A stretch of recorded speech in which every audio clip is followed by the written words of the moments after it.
Okay, so this question's asking us to work with the proportionality. So we need to remember a couple of key facts about proportionality. That if we have direct proportion where one variable increases in the same proportion as the other one, then y is always equal to kx, where k is the gradient. And if we've got inverse proportion, so this was for direct, and if we've got inverse proportion, then basically as one variable increases, the other decreases, then we know that y is equal to k over x. Now remember, these y and x's can take any variable, so in this case they're talking about p's and d's being inversely proportional, so literally they're talking about p and d squared, and that produced the relationship. Sorry, p against d, and then when you draw p against d squared, produce the straight line. So we ended up with find the value of, well that means we need to rule first. So we know that p is equal to k over d squared. So the first thing with any proportionality question is we need to work out what this k is. K is the proportionality constant. So it's the proportionality constant, or the constant of proportionality. So it's the relationship between p and d. So k, rearrange this, is equal to p times the d squared value.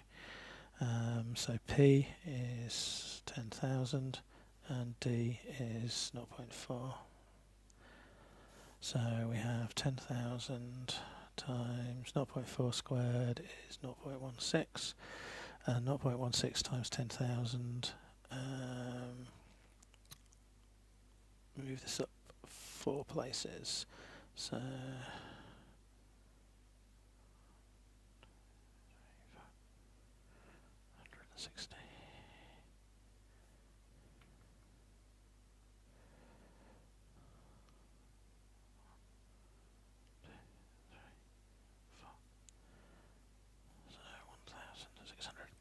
Okay, so 1,600.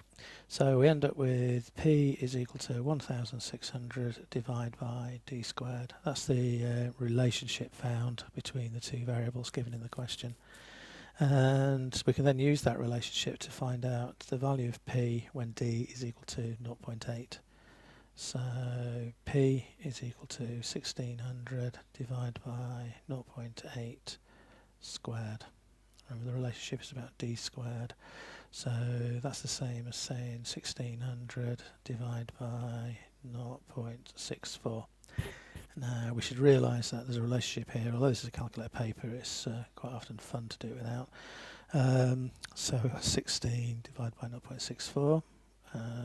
So we can turn that into 16 divided by 64, which is going to be a quarter. So the answer for p is 1/4. No. Think carefully here. It's got to be bigger than 1,600. So if we've made that 64 to become multiplied by 100, that means we've moved that up twice. Then we can cancel through to make that 1/4.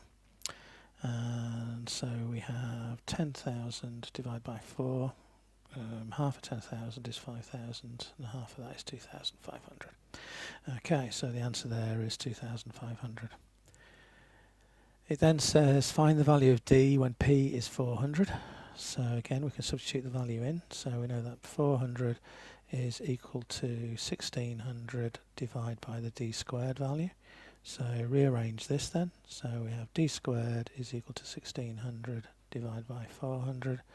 So d must equal the square root of, well, 1,600 divided by 400 is 4, so d is equal to 2. So d is equal to 2. Okay. So proportionality. Key thing is to get the correct relationship. If it's inverse proportion, then it's y is equal to the k over. So the proportionality constant divided by. The language goes in the order, so p is like thinking of it as the y, and that's like thinking of it as the x. So it's P equals K over D squared. Put in the values that they gave you in the original question to find out the value of the proportionality constant. Then you end up with the formula connecting the two variables, and then once you've got the formula you can then use it. So you can then use the formula to find the missing values. Again, this would be a calculator question, but it is a bit of fun sometimes doing things without calculators. Okay, so that's an example of inverse and direct proportion.